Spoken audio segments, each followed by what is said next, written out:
Itu membuktikan Betul. Jawa Barat ini walaupun budayanya beda-beda, tapi ada satu momen tertentu kita itu bisa saling menguatkan kan. Benar. Di dunia politik itu tentuin dulu tujuan kita mau apa. Oke. Itu yang bisa nyelamatin kita nanti. Oke. Kayak gitu. Seneng demo, sering lah, sampai ibu saya pernah bilang, kamu lama-lama kamu ngedemo ibu kayaknya.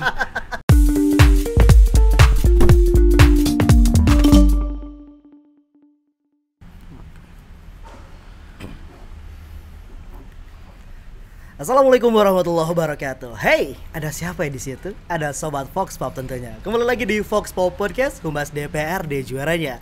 Masih barengan Kakang Ray, gimana kabarnya Sobat Vox Pop? Semoga sehat-sehat semua. Seperti biasa, kita bakal ngobrol-ngobrol seru tentunya dengan para anggota DPRD Provinsi Jawa Barat. Nah, sekarang spesial banget. Ini kalau kemarin ketemunya sama kakak, sama abang ya kan. Sekarang ini sama kembaran kayaknya ya. Datang dari Komisi 1 DPRD Provinsi Jawa Barat. Terus juga ini fraksinya fraksi Golkar. Dapilnya Dapil 11 SMS katanya, Subang, Majalengka, Sumedang. Dan ini namanya sama loh ya. Saya manggilnya Akang aja ya, karena masih muda banget nih. Akang Renaldi Putra Andita Budi Remi AMD. Assalamualaikum Kang. Waalaikumsalam. Aduh, sehat. Alhamdulillah. Bener ya, kayak kembaran nih deh. Iya. Terima kasih sebenarnya udah menyempatkan hadir di Vox Pop Podcast. Gimana nih, kesibukannya lagi apa aja nih? Kesibukan sekarang ya di DPRD sendiri lagi bahas RKPD, PPAS lah. Betul. Dan lagi sibuk juga di partai. Bener Sebentar ya. lagi mau ulang tahun partai. Bener, ulang tahun partai. Apalagi sini partai Golkar ya. Ya, Partai Karuhun ya. Sudah lama sekali. Betul. Dan ini jadi pertanyaan loh ya, ini tadi sempat ngobrol juga, ini pertanyaan, ini seorang anak muda di Partai Golkar. Nah, ini jadi topik hari ini ya. Ya. Betul pisan ya. Tapi sebelum kita ngobrol-ngobrol jauh, tentunya pasti dong, tadi ada sebutin ada fun fact signature dish-nya Ya. dari Vox Pop Podcast. Jadi ada fakta-fakta seru tentang Kang Ray. Ya, Ray manggil Ray ya. Iya. Sama-sama Ray. Sama-sama Ray ya. Dan ini fakta-faktanya seru banget nih. Pertama, ada 3 fakta nih Kang ya. Gitu. Pertama, ternyata Kang Ray ini selain sibuk di DPRD, kedewanan, di partai, dan juga punya bisnis juga. Oh iya, betul. Ada coffee shop sama bisnis di aparel ya, Ya, baju-baju dah. Terus juga katanya ini sayang sama keluarga banget katanya. Bener ya, saya keluarga ya. Dan ketiga, sebagai anggota DPRD termuda. Alhamdulillah. Alhamdulillah. Kita ngobrol yang keluarga dulu deh. Ya. Kenapa? Ada apa dengan keluarga? Karena nggak tahu ya, saya memang dari kecil dididik tuh deket banget sama ibu kebetulan. Sama ibu. Ya, sama ibu sama kakak-kakak lah. Oke.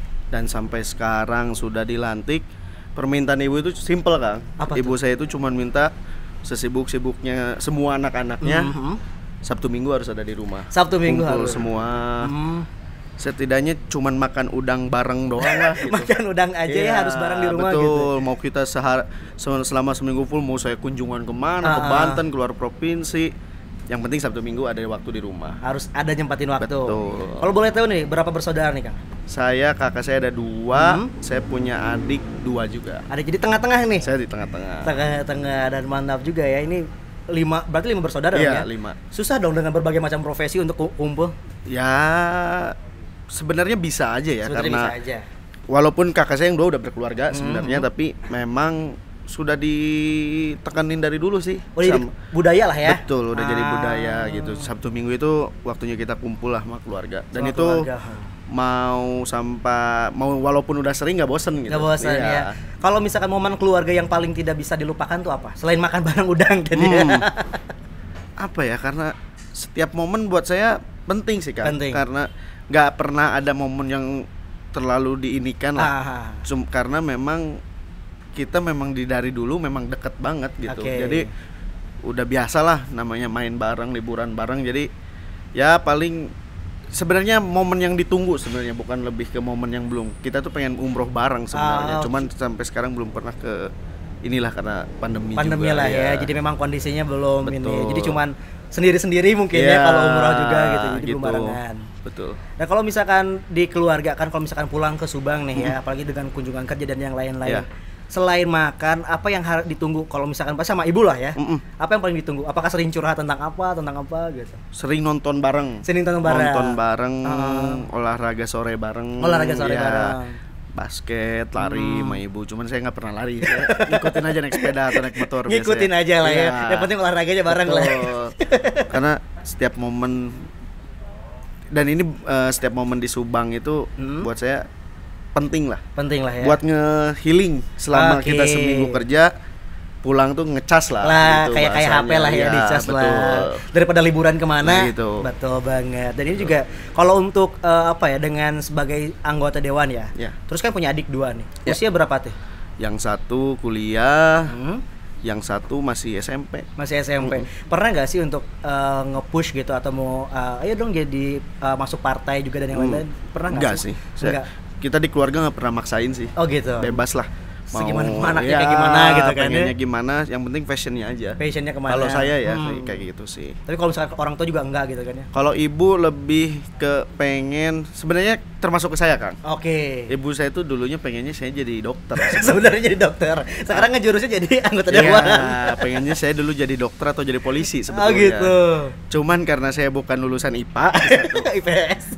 Tahulah anak-anak IPS anak ya. IPS tahu lah ya. Saya dulu sempat dipaksa sebenarnya waktu zaman saya baru kelulusan mau masuk kampus itu, saya dari IPS disuruh masuk kedokteran kan awalnya dipaksa. Bingung dong. Sama masuk Akpol. Iya. Sedangkan dulu tinggi saya nggak cukup untuk Akpol, nggak cukup. Ditambah kan Akpol harus IPA juga. Betul. Kan. Dan kedokteran harus IPA juga, makanya di situ ya udahlah gimana kamu aja gitulah akhirnya. Padahal dulu ibu saya pengennya saya di situ. Di situ gitu. Sebenarnya. Jadi memang nggak ada arahan untuk masuk politik ya ada sebenarnya. Sama sekali nggak ada. Cuman pengen ya udah deh. Ya. Nah, sekarang pertanyaannya masuk politik itu kenapa gitu? Saya dulu aktivis Kang. Oh, di kampus. Saya di kampus aktivis. Kebetulan saya anak D3. Oke. Jadi ada cerita dulu lucu. Jadi sebenarnya bukannya saya nginiin ya, cuman karena memang di antara kakak-kakak saya berpikiran bahwa saya yang paling kurang. Oke. Saya insecure. Saya sangat insecure lah. Kakak saya yang satu dokter Kang. Oke. Oh pantas pengen ke dokter ibu ya gitu. Yang perempuan yang paling tua dokter, yang kedua arsitek. Walaupun sekarang kerjanya di dinas PU ya. Tapi kan dengan sorotan seperti itu beban ke saya. Benar. Ibu saya pengen saya jadi dokter atau polisi. Oke. Saya di situ selalu berpikir. Sedangkan saya kuliah, saya nggak keterima Kang. Kuliah S1 saya nggak keterima dulu. Saya SNPTN saya nggak keterima di Unpad. SBMPTN saya nggak keterima juga. Saya ikut SMUP dulu. Ya. Di D3. Ya insecure lah ya. Betul, lihat kakak saya satu kedokteran, satu iya teknik sipil, arsitek. Maka dia langsung. Giliran saya apa ya?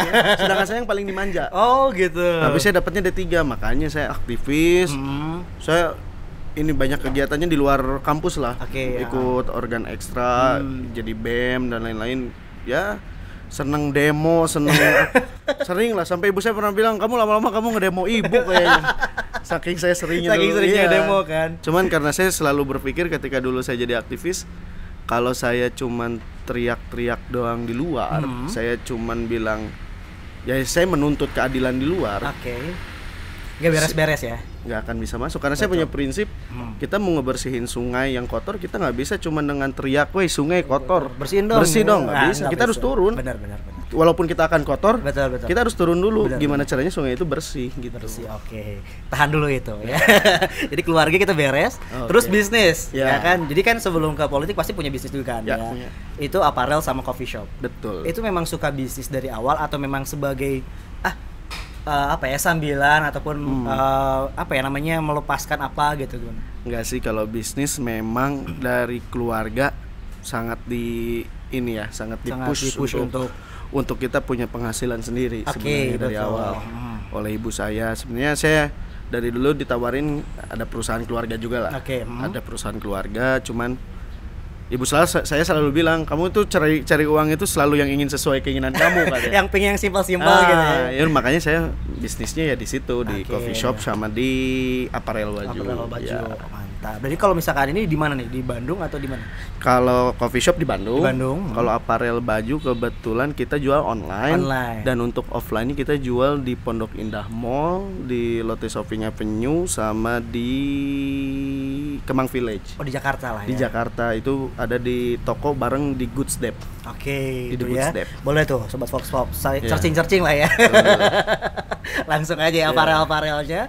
Coffee shopnya juga boleh. Jadi kalau misalkan kita ngobrolin masalah politik juga, masuk ke politik lagi nih ya, sebagai anggota DPRD termuda Provinsi Jawa Barat. Pertanyaannya tadi kan sudah dengan aktivis dan yang lain-lain. Beban nggak sih? Beban iya. Justru ketika dulu saya insecure, kemarin pertama dilantik saya lebih insecure lagi. Insecure lagi, kenapa tuh? Karena insecure kenapa tuh? Ya kita sama-sama tahu lah, Partai Golkar ini kan partainya senior lah. Benar. Partai tua, partai yang memang image-nya sudah sangat terbangun dengan baik bahwa orang-orang hebat nih banyak di Golkar. Dan saya bisa menjadi salah satunya. Bagi saya sendiri selain insecure ya itu buat motivasi lah ke saya supaya saya di sini bisa lebih baik lagi gitu. Makanya waktu awal-awal dilantik sih saya sebenarnya agak gimana ya ini gini nih. Kan masih banyak orang-orang senior di atas saya di partai ini. Tapi ya mau nggak mau alhamdulillah ya ketika dijalanin ternyata ya kita bisa lah insya Allah. Bisa lah ya sambil sedikit-sedikit lah ya. Belajar juga kita banyak belajar juga masih perlu banyak belajar lah ya. Betul. Nah selain juga di DPRD juga sebagai di partai juga kan sebagai lah ya. Alhamdulillah. Ketua MPG Angkatan Muda Partai Golkar. Ya, betul. Kita ngobrol tentang AMPG dulu. Sebenarnya AMPG itu seperti apa sih? AMPG itu wadahnya anak-anak muda yang ingin ikut politik praktis.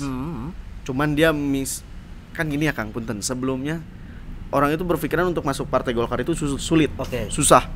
Waiting listnya banyak. Waiting listnya banyak. Stigma orang selalu seperti itu. Waiting list di Partai Golkar ini panjang dan susah untuk masuknya. Makanya di sini ada AMPG itu peran aktifnya bagi anak-anak muda yang ingin terjun langsung ke politik. Khususnya di Partai Golkar bisa masuk lewat AMPG. Dan AMPG ini anaknya muda-muda Kang.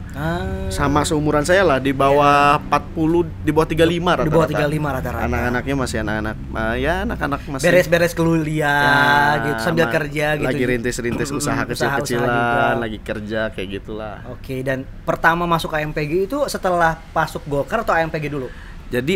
Jadi ketua AMPG itu namanya ex officio Kang. Jadi ketika kita jadi wakil ketua bidang pemuda di partai, otomatis kita akan jadi ketua AMPG.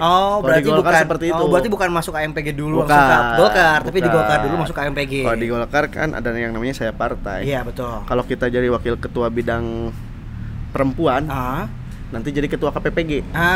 Perempuan. Bu Cucu. Nah, Bu Cucu ketua KPPG. Nah, ketika saya jadi wakil ketua bidang pemuda, otomatis saya jadi ketua MPG. Gitu. Nah, kalau misalkan ngomongin kegiatan-kegiatan AMPG, itu apa aja? Banyak Kang, kita dari kegiatan selain kegiatan kepartaian udah pasti lah. Itu nggak usah disebutin lah ya, itu pasti namanya lah ya. Ketika kita pilkada kita turun ke bawah.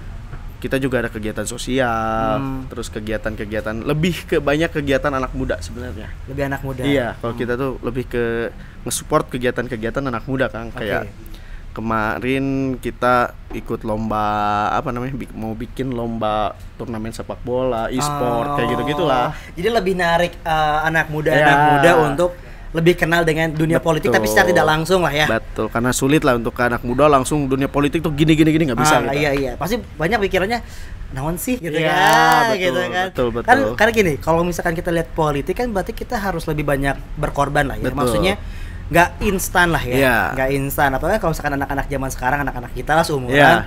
Pinginnya kan yang instan lah ya. Betul. Kerja, dapat duit, foya-foya.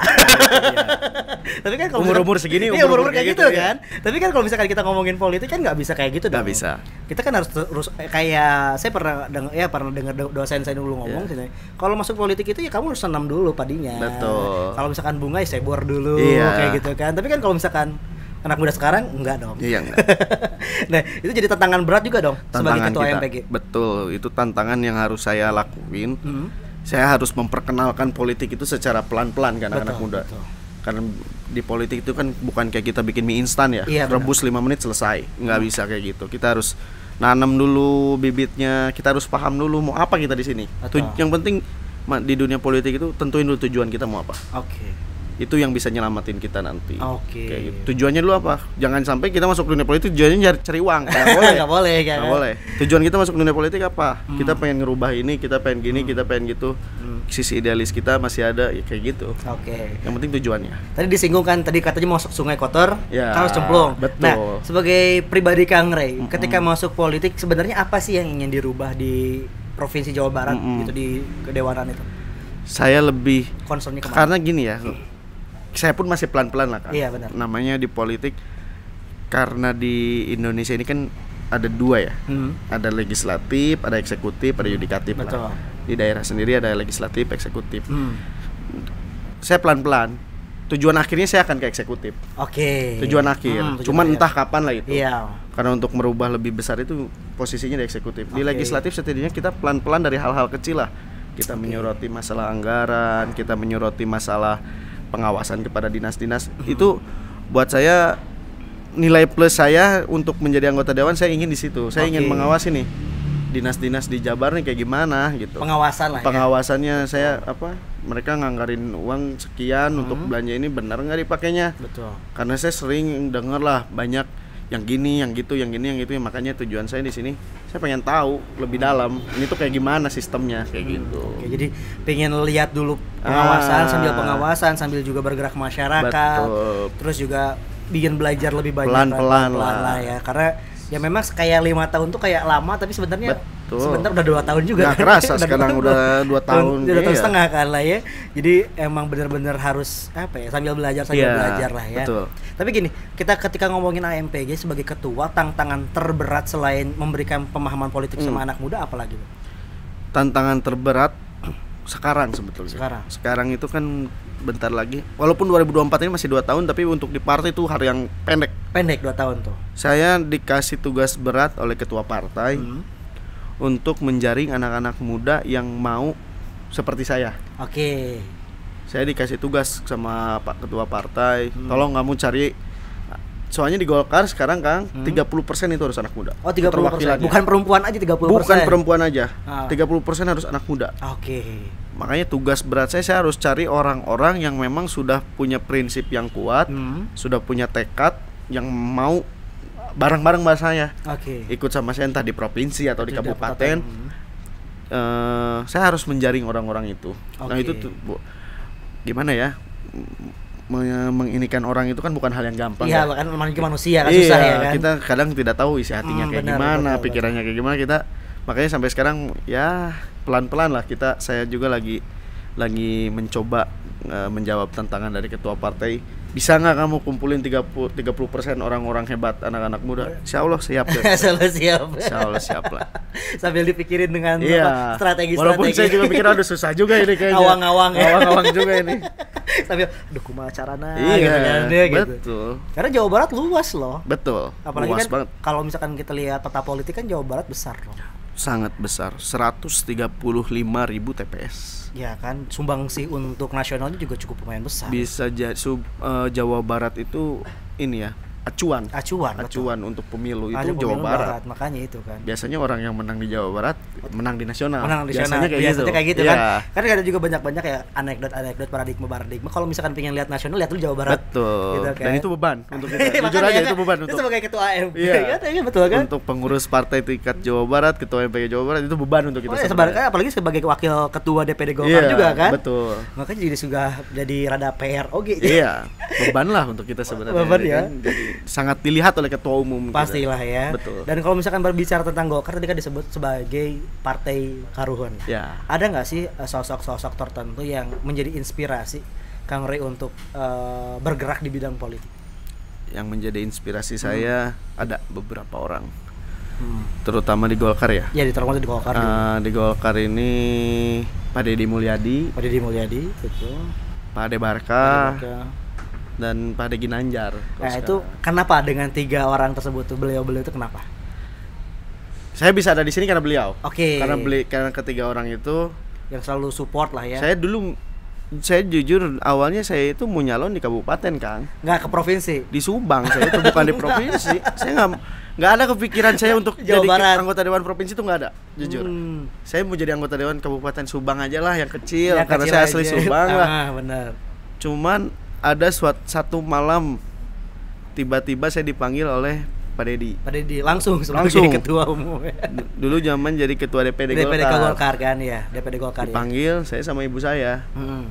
Tadinya ibu saya yang mau di DPR RI. Oh, DPR RI Senayan. Ibu saya mau DPR RI, saya mau di kabupaten. Tiba-tiba Pak Deddy manggil, saya manggil beliau Raja. Raja. Karena Pak Deddy sosoknya seperti raja Pajajaran. Pajajaran, betul. Manggil, siap Raja kata saya. Udah pakai bahasa Sunda lah kalau Raja kan. Nges, mana di provinsi, si ibu di Subang. Dibalik. Ibu saya disuruh di Subang, Kang. Waduh, kaget saya. Bahasnya. Bahasanya ya memang kan Sunda ya. Ya Sunda. Mana aing, jeung aing, jeung Uwa. Ada Pak Ade Barkah juga. Jeung aing jeung si Uwa. Duh, kaget kan saya. Bener. Ya udahlah kalau perintah pimpinan kata saya mau gimana lagi. Walaupun bingung juga sih tuh. Kok skenario-nya berubah jauh. Jauh. Tadinya ibu saya yang mau DRI. Jadi ibu saya suruh nyalon di kabupaten. Akhirnya udah ibu harus ngejar Golkarnya harus naik di Subang. Oke. Makanya ibu simpen di Subang kayak gitu. Makanya awalnya saya nggak kepikiran di provinsi nggak ada sih. Lihatnya mau Subang dulu aja gitu ya kan. Dua sosok orang itulah yang membuat saya berada di sini sekarang. Dan saya anak baru dikasih nomor bagus waktu itu, nomor partai nomor 4. Tanpa saya kaget saya. Iya, betul. Senior masih banyak, yang lain saya nggak enak juga kan. Betul. Tapi ya karena sosok ke saya kanyaah lah dari Pak Deddy sama Pak Ade Barkah lah. Saya akhirnya bisa ada di sini sekarang. Dan ini waktu di dapil SMS ini, dapil 11 ini 55.000 dong suaranya ya. Iya. Itu gede dong. Alhamdulillah. Dan itu dapil neraka kan? Kenapa dapil neraka? Saya baru tahu itu dapil neraka. Ketua DPRD dapil situ. Oh iya benar. Pak Brigjen Taufik. Iya. Bu Ine, wakil ketua DPRD dapil situ. Benar. Ini pimpinan partai banyak dapil situ. Sekjen P3 Pak Pepep dapil situ. Aduh, makanya saya tantangannya saya berat. Makanya ada dapil neraka. Saya baru itu dapil ngeri sedap kan? Ngeri sedap. Lawan saya gedein semua. Makanya dapat 55.000 juga, alhamdulillah. Waduh, itu udah hasil kerja keras maksimal lah itu segitu udah sangat saya ngeri lah. Juara pokoknya namanya.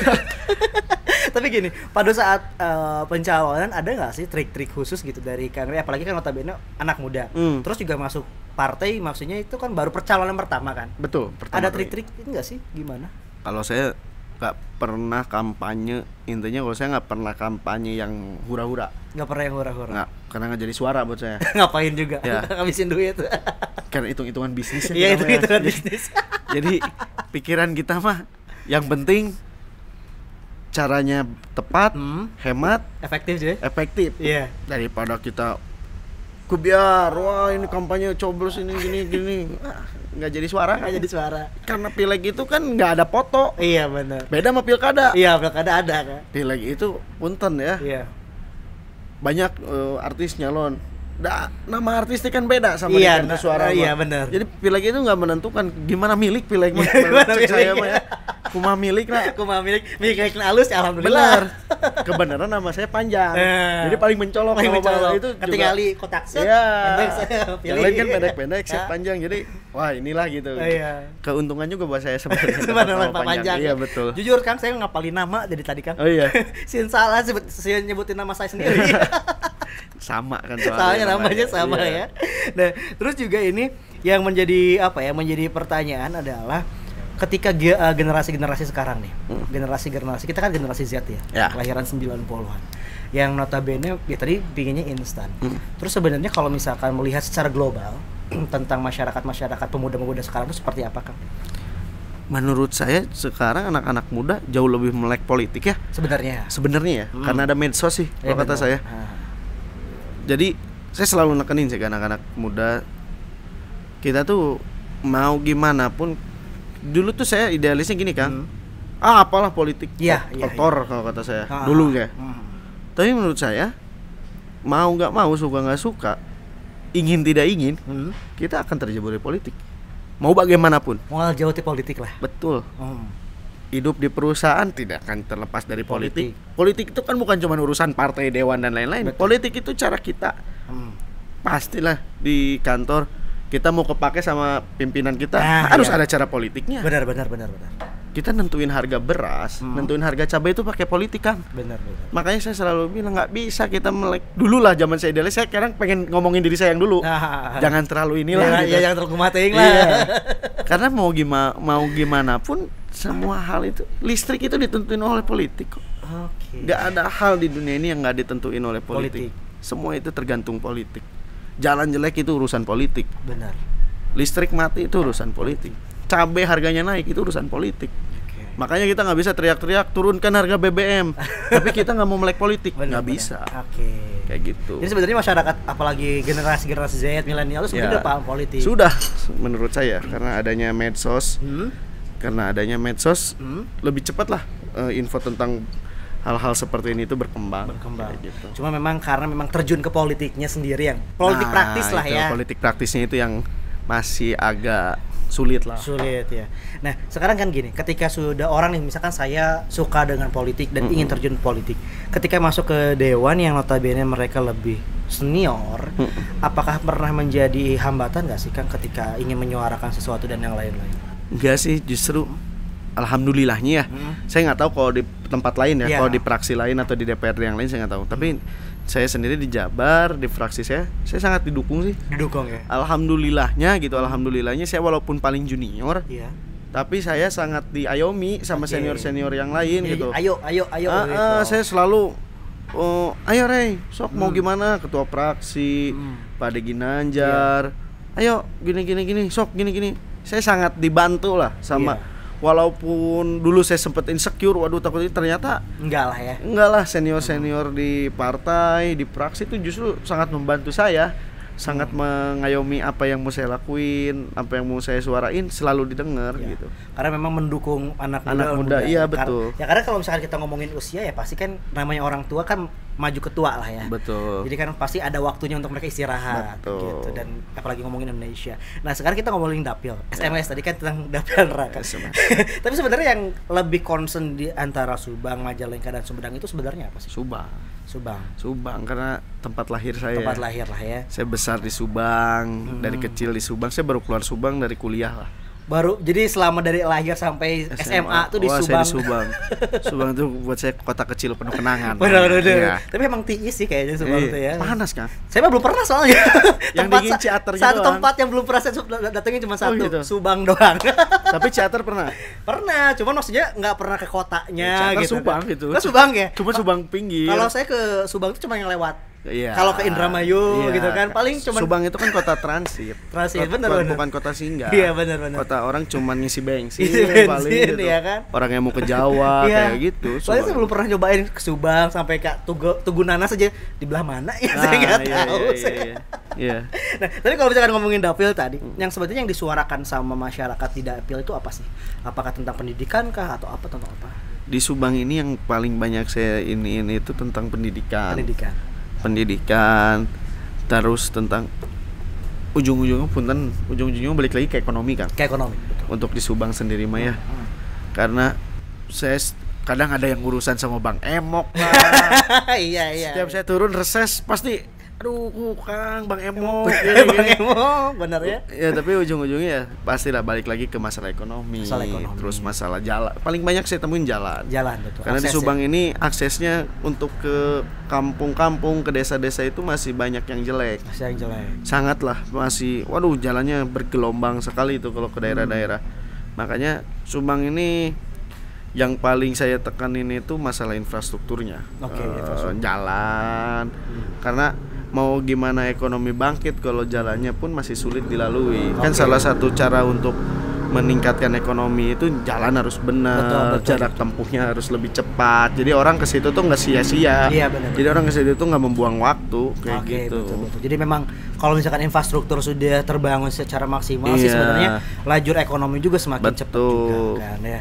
Nah, terus kalau misalkan dari sosial dan yang lain-lainnya, kalau Subang ataupun SMS ini seperti apa sih notabene masyarakatnya? Masyarakatnya ya Subang itu sebenarnya kompak Kang. Karena orang, saya jujur kalau Majalengka Sumedang saya dulu pun zaman kampanye saya nggak pernah. Saya nggak datang. Saya kampanye sama sekali nggak datang ke Sumedang Majalengka. Cuman sekali lah acara partai doang. Iya betul. Karena saya menghargai ada yang satu partai sama saya, yang senior saya. yang memang dapilnya di situ. Oh, jadi emang di ini ya, di kalau saya bagi-bagi lah gitu kan. Kalau saya nggak enakan kan. Nggak enakan orangnya ya. Banyak orang yang bilang orang politik tuh nggak pernah punya hati. Tapi kalau saya mau pakai hati, nggak bisa saya kayak apa? Ini orangnya orang sini, nggak bisa saya masuk ke situ. Apalagi satu partai lah ya. Udahlah saya fokus di Subang aja. Allahualam menang. Alhamdulillah. Enggak ya. Udah dan namanya juga pertama kali nyoba kan. Bener. Makanya yang saya lebih banyak sorot itu sebenarnya masyarakat di Subang. Masyarakat di Subang ini kan sampai sekarang masih gitu-gitu aja sebenarnya kalau menurut saya ya. Masih banyak karena baru pertama kali Subang ini punya anggota Dewan Provinsi asli Subang, Kang. Oh, gitu? Iya, dari dulu itu pasti orang Majalengka, orang Sumedang. Cuman ikut doang di situ lah, cuma dapilnya doang. Nggak pernah ada orang asli Subangnya. Nah, kebenaran sekarang ada gitu. Makanya gitu. Ya bukannya saya menyampingkan Sumedang dan Majalengka, tapi saya tahu di Sumedang dan Majalengka sudah ada Ibu Ine, sudah ada Pak Pepep yang lebih fokus ke situ. Makanya saya fokus di Subang lah. Makanya di Subang ini saya udah paham percis gimana karakter masyarakatnya dan apa yang perlu diperjuangkannya. Setiap kali saya keliling pasti selalu sama lah. Itu dia tadi balik masalah infrastruktur dan lain-lain kayak gitu. Dan ini juga apa ya, karena memang asli Subang asli gitu ya, jadi sedikit rada genjot lah ya. Iya betul. Nah terus kalau misalkan kita berbicara tentang masyarakat ataupun anak muda, yang misalkan apa sih yang dibutuhkan anak muda untuk berpolitik ke depannya? Yang pertama sih niat ya. Itu paling penting. Niat, tekad. Tekad.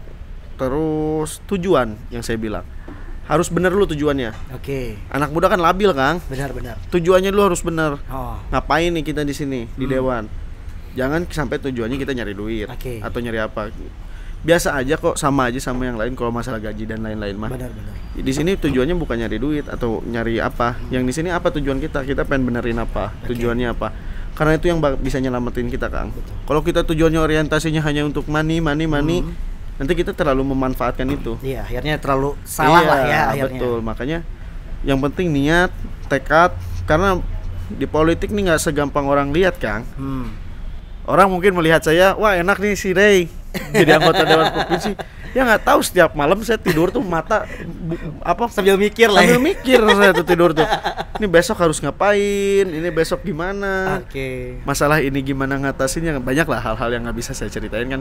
Ini gimana saya harus nemuin solusinya? Tiap malam itu kesitulah ya. Iya, pikiran. Karena orang melihatnya, waduh enak. Karena orang selalu lihat yang enaknya ya. Enaknya, nggak pernah lihat yang ininya ya. Tapi gini, secara pribadi kan dengan banyak beban, apalagi anak muda yang pengennya have fun, tentunya kan pasti ada apa ya? Ada pelarian lah. Betul. Pelarian yang untuk untuk ngecas lagi. Betul. Selain pulang. Nah, ternyata kan Kang Ray juga suka dengan touring. Betul. Dan lihat Instagram juga suka dengan fotografi. Iya kan. Kita berbicara dulu tentang tadi yang diparkir deh. Iya. Asik nih ya.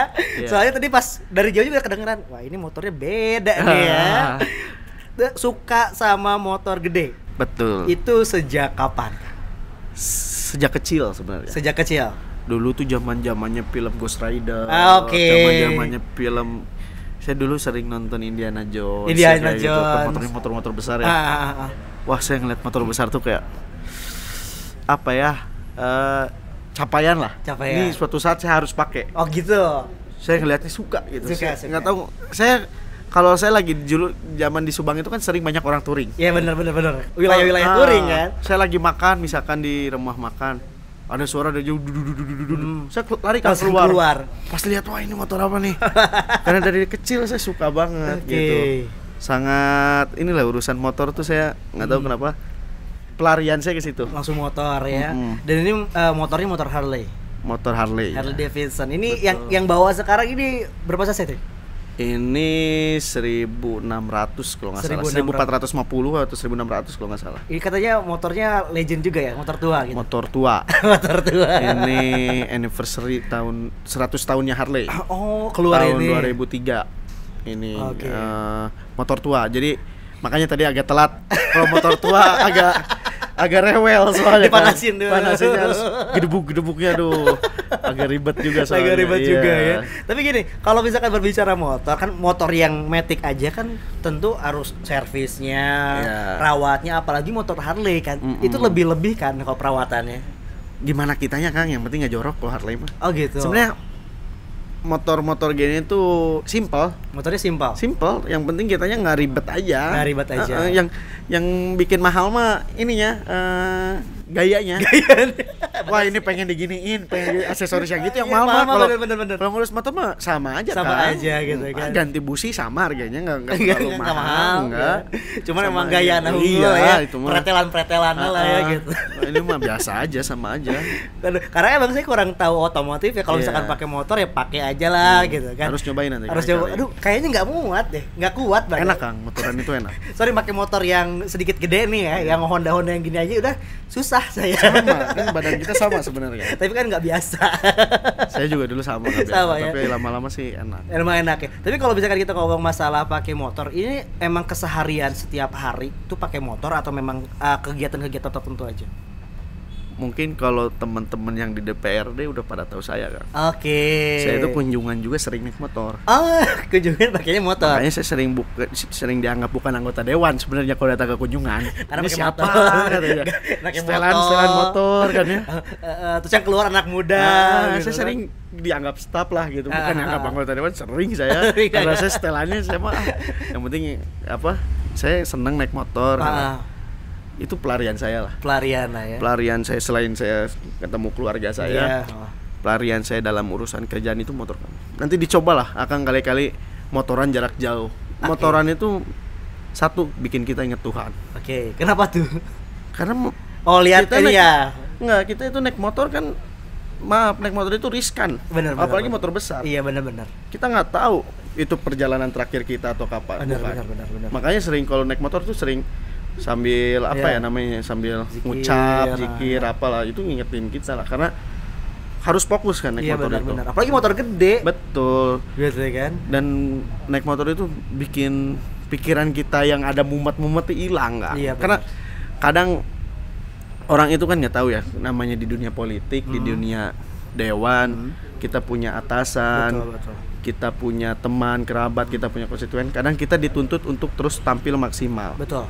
Kadang kita ini harus dituntut selalu terlihat baik-baik saja walaupun keadaan hati tidak baik-baik saja sebetulnya. Betul. Kadang orang tidak tahu kita di rumah ada masalah dengan keluarga. Kita ada masalah tentang keuangan. Usaha kita lagi gimana. Kadang pikiran, hati dan yang keucap itu kan beda. Iya benar. Namanya di dunia seperti ini kita harus menutupi diri kita seolah kita biasa-biasa saja atau baik-baik saja. Nggak ada beban lah ya. Nah, orang kan nggak mau nuntut kita kelihatan kita murung. Benar. Kita lagi rapat sama dinas, kita kelihatan suntuk, murung, kan nggak bisa. Kita harus kelihatan kita baik-baik saja. Apalagi sebagai penyerap aspirasi rakyat. Justru pelarian saya di motor lah. Kadang saya kan naik motor saya bisa sampai nangis kan. Oh kenapa? Sumpah saya kalau naik motor bisa sampai nangis. Kenapa tuh? Karena naik motor itu sendiri. Cuman kita sama Tuhan. Oke. Dan kita sama motor yang ada. Benar. Jadi kadang kalau ada masalah saya nggak pernah nangis Kang. Tapi kalau kita motor, saya bukan orang yang cengeng. Saya bukan tipikal orang yang cengeng, gampang sedih nggak. Tapi kalau saya udah naik motor, saya ingat sesuatu hal yang sensitif sama saya, baru saya bisa nangis di motor. Oke. Nah, jadi ngomongin perjalanan jauh. Perjalanan sampai paling jauh kemana deh? Ya, ke NTB, NTT lah. Pernah sampai? Iya, pernah. Lagi pelarian itu. Pelarian dari apa itu? Saya kalau ada masalah gitu kan. Oke. Saya kalau ada masalah nggak pernah ribut sama orang.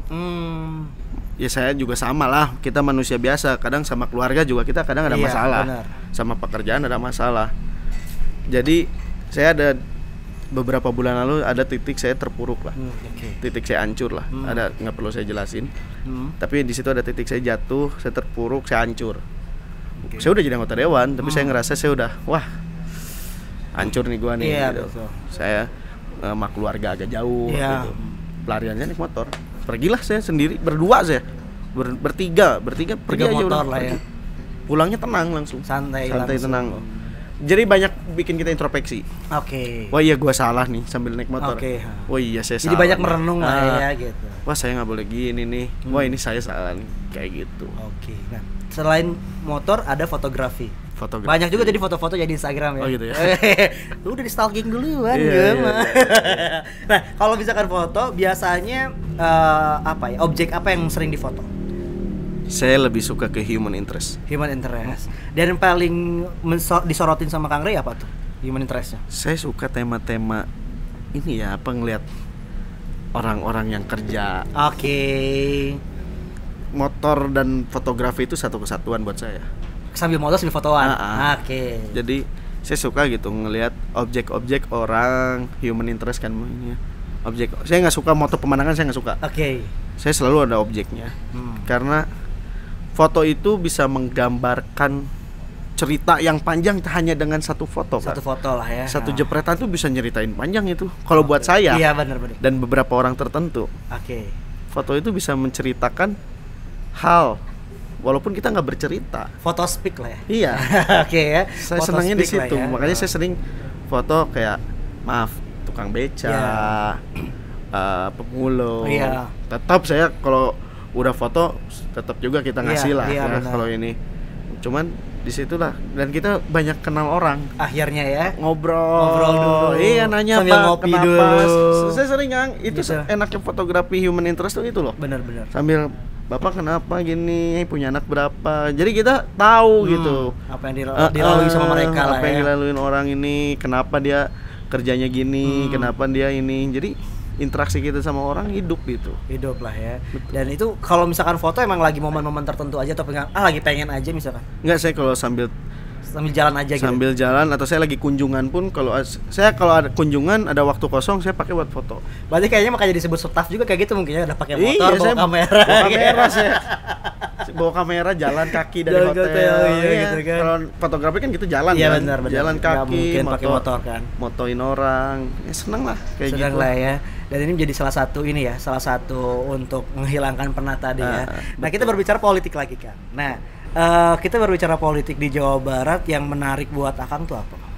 Tentang apanya dulu? Tentang keseluruhan lah. Kalau misalkan dari sosial kah, dari apakah dari pemberdayaannya atau apa nih yang paling menarik nih? Paling menarik di Jawa Barat sih lebih ke sosial. Sosial. Ya.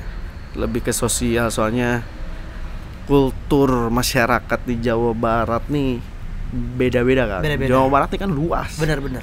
Terus budayanya pun nyebar, beda-beda kita itu. Benar. Di antara keanekaragaman daerah, budaya, sosial, kita ini salah satu provinsi yang cukup solid menurut saya. Oke.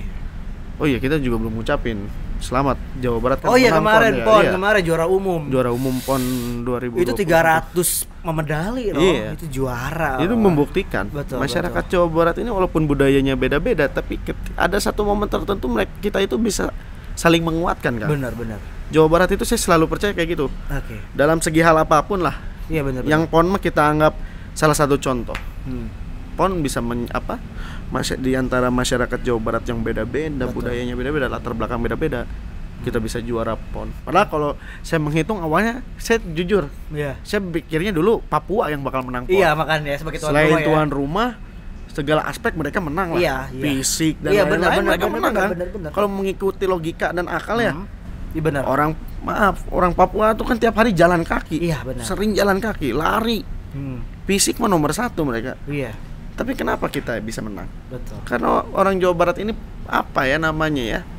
Punya pemersatu gitu. Saya juga nggak ngerti gitu. Apa sih yang bikin Jawa Barat jadi satu gitu betul. Kan? Makanya ya memang karena kalau misalkan kita ke wilayah-wilayah pun juga masih tetap diterima gitu kan, meskipun kita berbeda dan yang lain-lain gitu kan, itu jadi Jawa Barat memang beda lah. Kalau misalkan kita keluar provinsi pun jadi beda rasanya ya. Betul.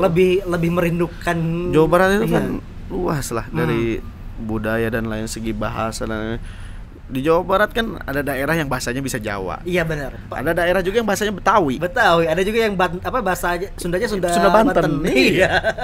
Beda-beda kita tuh. Bener. Dan saya juga baru kemarin tuh nonton di, saya kan lagi seneng nonton dokumentasi nih. Ternyata Jawa Barat ini memang disebut sebagai provinsi unggul waktu zaman-zaman kerajaan juga. Betul. Gitu. Makanya bahkan kata peneliti orang-orang Jawa Barat itu meskipun someah katanya ya, tetapi ketika berbicara di laut mereka siap bersaing gitu. Itu makanya nenek moyangku seorang pelaut ternyata. Betul. Betul ya. Nah, ini kita ngobrolin pemuda lagi. Bursa politik 2024 apakah akan diisi oleh pemuda atau enggak, Pak? Akan. Itu indikasinya apa? Indikasinya apa ya? Karena sudah bermunculan, Kang. Kita lihat di partai Golkar lah. Ya, Golkar sendiri lah ya. Jangan dulu nunggu 2024. Pilkada kemarin, pilkada serentak. Golkar itu hampir bisa dicek ya. Iya. Hampir 70% yang pilkada Golkar menang, umurnya di bawah 40 tahun. Di bawah 40 tahun. Umurnya di bawah 40 tahun. Wow. Golkar itu. Terutama teman-teman yang saya bisa sebut teman-teman yang dekat lah sama saya. Bang Pilar, Ketua MPG Banten. Beliau sekarang menjabat wali kota Tangerang Selatan. Tangsel. Umur 31. Kalau nggak salah 31. Mas Diko Ganindito. Suaminya Caca Federica. Oh iya, Caca Federica, betul. Bupati Kendal. Bupati Kendal. Umurnya 29 tahun, 30 tahunan juga. Iya, belum lah sampai 30 ya. Nah, Bupati kemarin ada yang viral tuh, yang kemarin sempat di TikTok, Instagram rame tuh, Bupati mau dilantik yang ngebukain pintu ibunya tuh. Oke. Nah itu Golkar juga. Itu Golkar umur 28 tahun itu. 28 tahun. Jadi di Golkar ini, khususnya di Golkar, termasuk partai lain lah, saya juga percaya partai lain sedang mengembangkan potensi anak muda.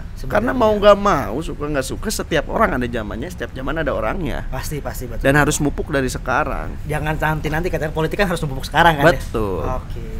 Ketika ada momen harus ambil. Jadi kalau 2024 ini bursa dari daerah sampai ke nasional pun diisi sama anak muda ya. Anak muda kan. Kita akan lihat 2024. Siap. Kita masuk segmen terakhir, Kang. Ini segmen game, ada rapid question. Jadi saya akan memberikan 2 kata. Silakan Kang Ray nanti pilih kata yang langsung muncul di benaknya apa. Nanti setelah semuanya saya tanya alasannya kenapa. Siap ya? Oh, jadi akan ngasih dua kata, padanan kata. Silakan pilih kata yang menurut Kang Ray, oh ini paling saya nih. Oke ya. Siap ya? Pertama, kopi atau teh? Kopi. Motor, mobil? Motor. Gitar atau drum? Drum. Pantai, gunung? Iya. Pantai. Legislatif, eksekutif? Eksekutif. Tadi udah di-spill ya tadi ya sebenarnya eksekutif ya. Tapi alasannya belum jelas ya. Kopi, teh? Kopi. Kopi apa yang paling disuka? Espresso. Sehari. Cappuccino. Sehari berapa gelas tuh? Minimal kalau ada tamu saya minum kopi cappuccino. Kalau misalkan nggak ada tamu nggak minum? Minimal pagi sekali. Iya. Jadi kalau misalkan ada tamu, biar segar. Tamunya 5 gelas gitu. 5 gelas. Gila, juara. Mantap. Saya sendiri kan nggak minum kopi ya. Jadi emang suka espresso. Suka. Kopi bener ya? Kopi bener ya? Bukan kopi saset. Bukan kopi saset. Iya, kopi bener ya. Yang memang diracik dari dari biji ya, dari beans langsung. Motor, mobil? Motor. Nggak usah ditanya itu malah ya. Punya motor berapa banyak? Untuk moge aja. Moge. Punya sekian lah ya. Banyaknya di bengkel. Untung gak ada jawab banyaknya di showroom. Banyaknya di bengkel. Tapi kalau pakai mobil suka kan? Suka. Kalau kondisi tertentu. Saya kalau naik mobil tuh sering tidur, Kang. Oh, jadi bawanya tidur. Baru masuk mobil pasti langsung Gak pernah lama saya naik mobil. Dengan motor lah ya. Motor seger ya. Gitar atau drum? Drum. Kenapa drum? Saya dulu punya band. Oh, punya anak band. Anak band juga saya. Saya sampai sekarang masih ngeband. Masih ngeband. Bandnya band apa nih? Metal, rock atau apa nih? Melayuan. Lebih ke campur sari. Campuran. Enggak, ini campur sari atau campuran? Iya, segala lagu. Segala masuk lah ya. Jadi enak aja. Masih aktif ngeband. Ya, ngejamming, main-main lah. Kebetulan ya. Ada studio di kantor. Jadi nggak terlalu difokuskan, nggak diseriusin gitu. Enggak, kebetulan ada studio di kantor buat ya kalau lagi mumet sama anak-anak main udah daripada gabut. Benar. Main band lah ya. Tadi nih yang paling lama pantai atau gunung? Pantai. Kenapa lama mikirnya, Kak? Dua-duanya saya suka sebenarnya. Oh, dua-duanya suka. Cuman saya ngitung pantai karena kalau touring itu paling enak ke pantai. Pantai, bener. Akhirnya kan tujuannya, wah enak nih, vitamin C ya. Kalau pantai itu ada aktivitas yang bisa kita lakuin. Kalau gunung renang, surfing, naik perahu. Iya, betul. Kalau gunung nikmatin gunung doang. Iya, benar. Kita nggak bisa renang di gunung kan. Mana ada. Makanya. Terakhir legislatif, eksekutif. Eksekutif. Targetnya daerah, provinsi atau apa nih? Kalau target sih saya sebenarnya mengikuti alur ya kan. Mengikuti alur. Tapi kenapa saya milih eksekutif? Karena ujungnya orang politik pasti berakhir di eksekutif. Keinginan terakhirnya. Sama halnya kayak orang punya hobi motor, tujuan akhirnya pasti Harley. Benar. Layaknya pun orang politik, anggota dewan, pasti cita-cita terakhirnya ingin masuk eksekutif. Terlepas itu di mana ya itu Tuhan yang tahu dengan skenarionya lah. Ya, jadi kalau saya nanya 2024 legislatif atau eksekutif? 2024 masih legislatif. Masih legislatif. Masih. Nanti dulu lah. Jadi belum nih 2024 ke eksekutif dulu nih. Enggak lah, masih menikmati motoran dulu. Nanti kalau udah nikah baru. Iya, karena masih belum ya, sama-sama bujang kita ya. Masih bujang. Oke, sebelum ditutupkan boleh dong kasih closing statement buat para pemuda-pemuda di Jawa Barat untuk giat dan tertarik dengan politik. Silakan.